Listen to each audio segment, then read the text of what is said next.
desisyonan na tawagin si Duterte para mag-resource person.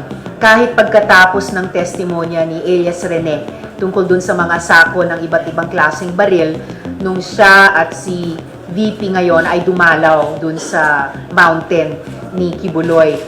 Inuna muna namin dinigin lahat ng mga victim survivors bilang front and center, heart and soul nitong investigasyon. Kung may lumabas pa na testimonya, halimbawa nga dun sa usapin ng money matters, business matters ni Kibuloy, nakakailanganing imbitahin din siya. Wow! So yan po ang sinabi ni Senadora Risa Ontiveros, mga kapolitikano. Yan yung press ko niya kahapon March 19.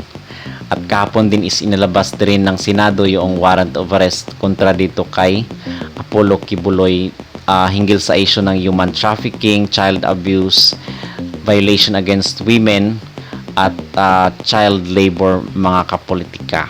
Okay, so matagal na nating pinag-uusapan dito sa ating YouTube channel na kung saan itong pag-iimbestiga, itong mga hearing na nire-request dito kay Apollo Kibuloy is hindi talaga ito para sa kanya, mga kapolitika.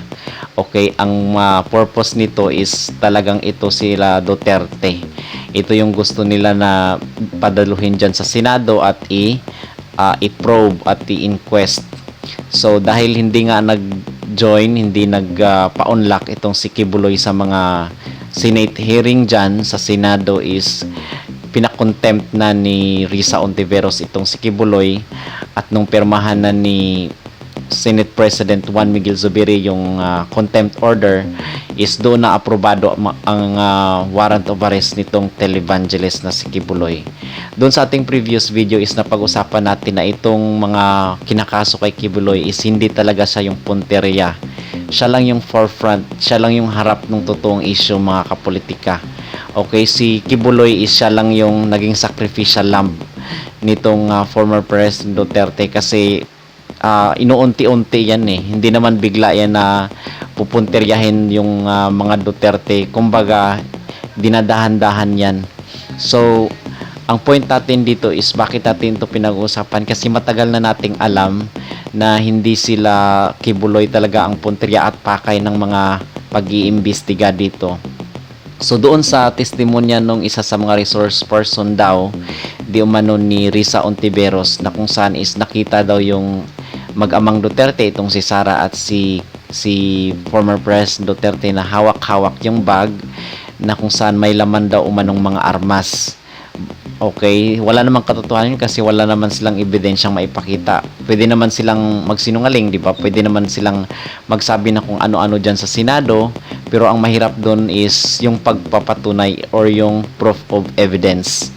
Wala namang naipakita na picture or anything, video ba na hawak-hawak ng mga Duterte yung mga bag ng mga armas. And kung meron mga ganun ang mga Duterte, mga kapolitika, sinagot na po yun ni former President Duterte na kung saan itong mga bag ng mga armas is, yung mga armas ni former President Duterte is merong mga lisensya yan.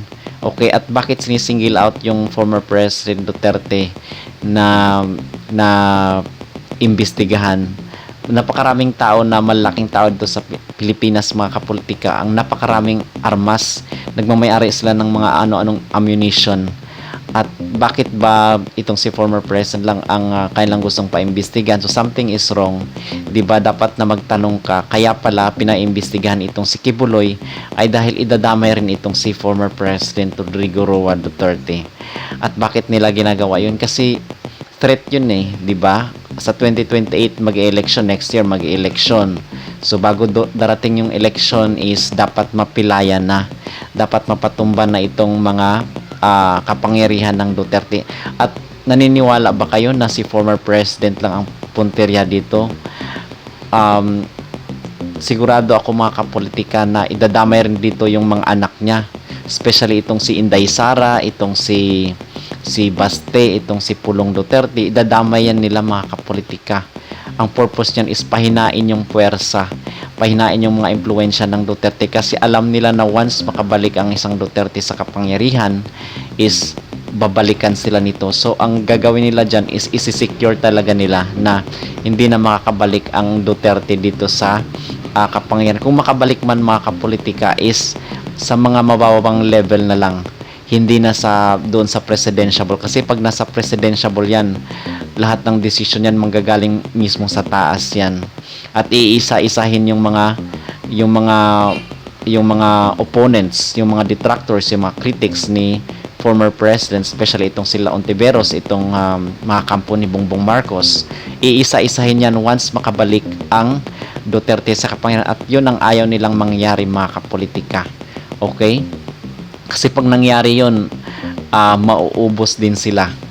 So, yun ang ating analysis sa hinggil sa isyong ito, kung bakit atat na atat itong si Risa Ontiveros na arestuhin itong si Kibuloy, at the same time ipapatawag di umano itong si former President Rodrigo Duterte just in case kakailanganin hinggil dito sa mga issue ng bag ng armas. At do you think na yun lang ang issue sa kanila mga kapolitika? Marami pang issue ang bubuksan yan na kunwari sasabihin lang na kailangan ng presensya ng mga Duterte dyan sa Senado. And of course, gagawin din nila yung ginawa nila kay Senyor Aguila, itong kay Kibuloy. Kaya nga 'di ba ano-anong mga issue na lang. Kaya nga 'di ba iba't ibang sangay ng pamahalaan yung nagtutulungan talaga upang maaresto or makasuhan itong si former President Duterte, yung Senado, yung Kamara, at meron pa itong sa US, itong ICC. Well, siguro antayin na lang natin mga kapolitika ano ang mga susunod na kaganapan. Sa ngayon, yan lamang ating analysis, yan ang ating opinion hinggil sa issue ng pag-aaresto kay Apollo Kibuloy. Maraming salamat mga kapolitika.